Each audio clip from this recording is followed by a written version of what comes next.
नमस्कार दोस्तों, हमारे चैनल भवानी विश्वकर्मा में आपका स्वागत है। आज हम जानेंगे कि सूर्य को अर्घ्य देने की विधि क्या है और सूर्य देव को अर्घ्य चढ़ाने से होता क्या है। दोस्तों, इस वीडियो को अंत तक ज़रूर देखिएगा, तभी आपको समझ में आएगा कि हम क्या कहना चाह रहे हैं। इस वीडियो में पंडित श्री प्रदीप मिश्रा जी ने अपने शिव महापुराण कथा में बताया है कि सूर्य को अर्घ्य देने की विधि क्या होती है और किस समय सूर्य को अर्घ्य दिया जाता है और सूर्य को अर्घ्य देने की विधि क्या है।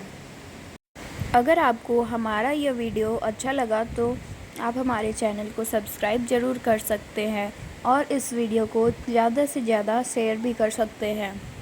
तो आइए जानते हैं पंडित श्री प्रदीप मिश्रा जी के शुभवाणी से कि सूर्य को अर्घ्य कैसे देते हैं, सूर्य को अर्घ्य देने की विधि क्या है। तो सावधानी से सुनना। एक प्रश्न हमारे भीतर खड़ा होता है। जब हम सूर्य नारायण भगवान को अर्घ्य देते हैं, जल चढ़ाते हैं, तो वो जल पृथ्वी पर जब गिरता है तो उसके छींटे हमारे शरीर पर लगते हैं। क्या वो ठीक है? क्या वो श्रेष्ठ है? तो शिव महापुराण की कथा कहती है, जब हम सूर्य को अर्घ्य देते हैं, सूर्य को जल चढ़ाते हैं, वो पानी जब पृथ्वी पर गिरता है, उसके छींटे हमारे शरीर पर लगते हैं, तो वो श्रेष्ठता का भाव निर्मित करते हैं। वो गलत नहीं हो सकता।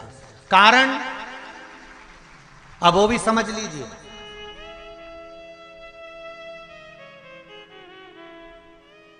अब सूर्य नारायण भगवान को आप जल चढ़ा रहे हो तो छींटे नहीं लगे, उसके लिए क्या स्टूल पे चढ़ के चढ़ाओगे कि कुर्सी पे चढ़ के चढ़ाओगे?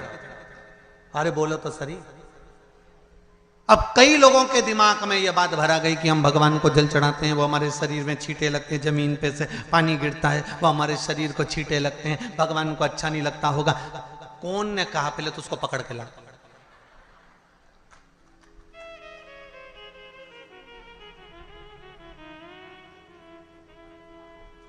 क्योंकि मेरे राम जी महाराज, मेरे भगवान कृष्ण,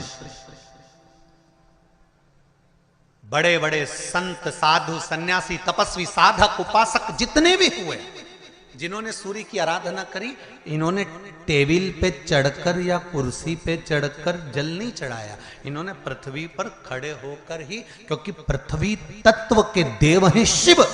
जब हम मृत्यु लोक पर खड़े होकर, पृथ्वी पर खड़े होकर भगवान शंकर का भाग पृथ्वी तत्व को धारण कर कर जल को हाथ में लेकर जब समर्पित करते हैं, और जो जल नीचे गिरता है वो शरीर पर अगर लगता है तो हमको उसका आशीर्वाद ही प्राप्त होता है, दोष नहीं लगता। पर लोगों ने इसको विपरीत कर दिया। कि कौन ने विपरीत करा? कई लोगों ने इसको विपरीत कर दिया। कौन ने विपरीत करा? तो जो दूसरे धर्म के लोग होते हैं, जिनको हिंदू धर्म से नफरत होती है और जो हिंदू धर्म की पूजन, सेवा, अर्चना को समाप्त करना चाहते हैं, वो धीरे धीरे धीरे धीरे कहने लगे कि सूर्य को जल चढ़ाओगे तो शरीर में लगेगा, शरीर में लगेगा तो दोष लगेगा। इसको कह कहकर घर घर में सूर्य को जल चढ़ाना लोगों ने बंद कर दिया कि आप जल चढ़ाएंगे तो दोष लगेगा, शरीर पे छींटा लगेगा, शरीर को ऐसा लगेगा। ये दोष नहीं है। कितनी सुंदर बात है महाराज। सूर्य नारायण भगवान को जब जल चढ़ाया जाता है, हाथ सिर से 8 इंच की दूरी पर होना चाहिए। जम के बोलिए, सिर से कितना ऊंचा होना चाहिए?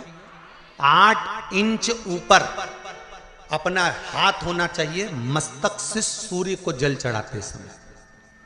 और ना चांदी का, ना स्टील का, ना लोहे का, ना प्लास्टिक का, ना कांच का, ना सोने का कोई बर्तन, ना कांसे का, ना एल्युमिनियम का, ना पीतल का, केवल एक पात्र होना चाहिए, वो है तांबे का। काय का पात्र होना चाहिए? तांबे का पात्र। और सूर्य नारायण भगवान को जब 8 इंच ऊपर तुम्हारा हस्त है, और जब हम सूर्य को जल चढ़ा रहे हैं, कैसे जल चढ़ाना है वो भी समझ लीजिए। अगर कोई कैंसर का मरीज है, जिसके चेस्ट में कैंसर आ गया हो, लेफ्ट में, राइट में कहीं पर कैंसर आ गया हो, या कोई गठान आ गई हो, तो महाराज आप जल चढ़ाते समय उस जल की धार को सूर्य भगवान को जब चढ़ा रहे हो तो धार आपकी गठान की ओर जाना चाहिए, जिससे सूर्य की किरण उस जल में से आपके उस स्थान पर पड़े, उस जगह पर पड़े जहां पर गठान है। महाराज आप लगातार जल तो चढ़ाना चालू करो, अच्छे अच्छे डॉक्टर फेल हो जाएंगे और कह देंगे गठन ठीक हो गई। आपका लीवर और किडनी गड़बड़ कर रहा है, आप प्रतिदिन आपका स्वास्थ्य गड़बड़ रहता है, आप प्रतिदिन ये ज्योतिष शास्त्र के अंतर्गत, रत्न शास्त्र के अंतर्गत, ये रत्न शास्त्र, ज्योतिष शास्त्र, रंग शास्त्र जो हमारे यहाँ है, रंगों के हिसाब से ये जितने रत्न होते हैं, माणिक हुआ, मोती हुआ, नीलम हुआ, मूंगा हुआ, पुखराज हुआ, ये क्यों कहते हैं ये पीला है, ये सफेद है, ये नीला है, ये लाल है, इसको शरीर में क्यों पहनाते हैं? उसका कारण होता है कि जब शरीर में पहनते हैं सूर्य की किरण उसमें पड़ती है, हमारे शरीर पर वो कलर का इफेक्ट पड़ता है, उस कलर को शरीर पर लगता है, और शरीर पर लगता है तो हमारा शरीर धीरे धीरे, हमारी जो इंद्रियां हैं वो सही होने लगती हैं, काम सही होने लगता है। तो आप कहते हो ना